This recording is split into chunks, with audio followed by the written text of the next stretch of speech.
J'aime bien être seul. Ça me permet de penser. Ça me détend. Surtout quand je suis sur mon ordinateur que j'adore. Je l'aime bien. Car entre autres, il me permet de naviguer sur le web. J'aime le web parce que ça me permet de m'informer sur tout un tas de choses en quelques secondes seulement. Mais surtout de me divertir. Parce que la télé, non merci. Je la déteste. Je n'en reviens pas que tant de ressources et de personnes soient mises entre les mains de producteurs arriérés qui nous servent que du contenu réchauffé ou des concepts débiles ayant pour but de nous rendre dociles.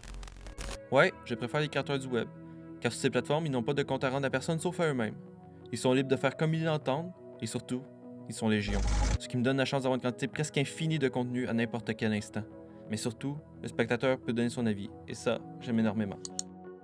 Je critique la télévision, certes, mais s'il y a bien un truc que j'aime, c'est les séries télé narratives, celles se rapprochant de films de plusieurs dizaines d'heures, avec leurs différents fils conducteurs, leurs personnages vraiment développés et leur qualité de production importante, que ce soit au niveau de la réalisation ou de la mise en scène ou des effets spéciaux. Je précise narrative parce que toutes les sitcoms qui m'ont été donnés de voir m'horripilent au plus haut point. Je sais vraiment pas pourquoi.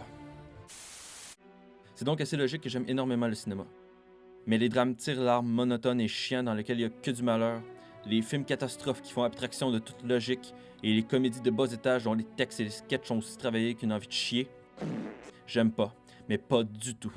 En général, c'est pas des films qui stimulent mon imaginaire, qui me font voyager, qui me font rêver, qui me font vivre des histoires impossibles, ou du moins que l'on croit impossibles. D'ailleurs, mon film préféré, qui oui est une trilogie que je considère comme un seul long film, c'est Le Seigneur des Anneaux. Peter Jackson et son équipe ont réussi l'impossible et ont adapté l'inadaptable univers de Tolkien. C'est notamment en regardant en boucle les making-of de cette œuvre étant jeune qui m'a donné la passion pour le domaine cinématographique. Mais à part le cinéma, l'univers vidéoludique est ma seconde passion. Plusieurs disent que ça se rapproche du cinéma. Certes, ça peut être une œuvre narrative, avec un scénario riche, des personnages attachants, une direction artistique impeccable, des effets visuels époustouflants, une composition sonore magistrale,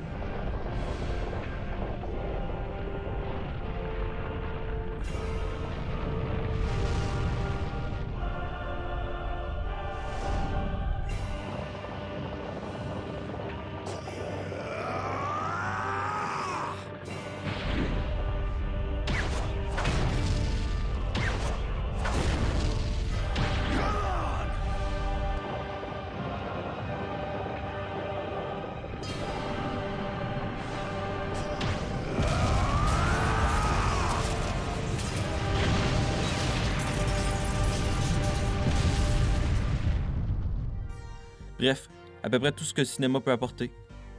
Mais malgré tout, il a son propre langage, ses propres codes, et surtout, son aspect le plus important, l'interaction. J'adore les interactions que l'on peut retrouver entre l'œuvre et le joueur. Elles lui font prendre la place d'acteur, de caméraman, de réalisateur, et même de scénariste parfois. Et ce de façon si organique que peu de gens s'en aperçoivent et l'apprécient à sa juste valeur. Mais bon, la vie n'est pas constituée de pixels ou de codes, elle. Non, elle est constituée de dures réalités où on côtoie le drame et la merde beaucoup plus de fois que l'on le souhaite. Et dans laquelle, pour continuer à tenir debout, il faut s'accrocher à chaque petit bonheur que l'on croise sur notre chemin. Mais ça, j'aime pas trop y penser.